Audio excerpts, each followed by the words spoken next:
I don't even know where to start. I mean, if the president had this 9-day trip and he comes back, he's got a lot of things to confront here. Oh, he does, but overarching is this Mueller investigation. It is, in the current vernacular in this town, it is huge. And it's going to dominate the Trump administration in Washington for the foreseeable future. It's dangerous territory for the White House and probably for the Republican Party, too. We don't know where it's going to go. We don't know if there are any criminal acts have been committed or not. But we have a very respected, a very experienced special counsel. And as you read from that brilliant column, Bob Mueller has got such standing that he basically is a free agent. And there are reports already I saw over the weekend that he's wasting no time. He's already putting together a budget. He brought a couple of his colleagues from Wilmer Hale, the law firm I used to come from, over with him. He's got office space. He's getting going. And he's also... Well, he's getting going.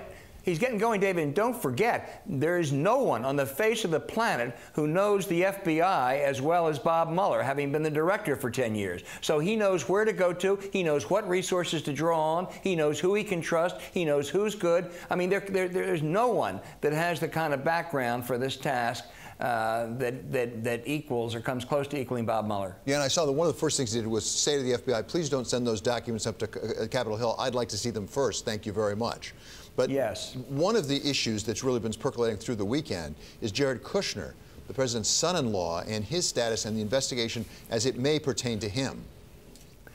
David, that really, I think, took it to a new level. It took it to a new level on several fronts. First of all, it's affected Trump's former campaign manager, his former national security advisor, his attorney general, but this is really close. This is family. This is probably his most important White House advisor. And what Jared Kushner reportedly did in the Washington Post has been very reliable. This, confirmed by other accounts, is before they took office, while the Obama administration was still in office, he tried to secretly set up through the Russians a back channel. It was going to be communicated through the Russians.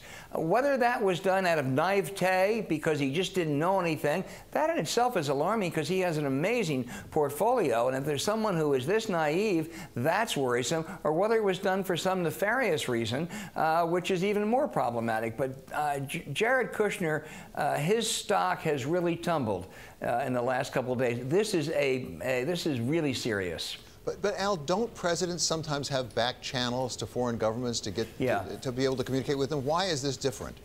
Different on at least two levels, David. First of all, they do, but they usually don't have back channels before they take office. They were out of office. It was the Obama administration. Sanctions were being imposed on the Russians. Jared Kushner also met with Putin's banker, which he didn't disclose until it came out.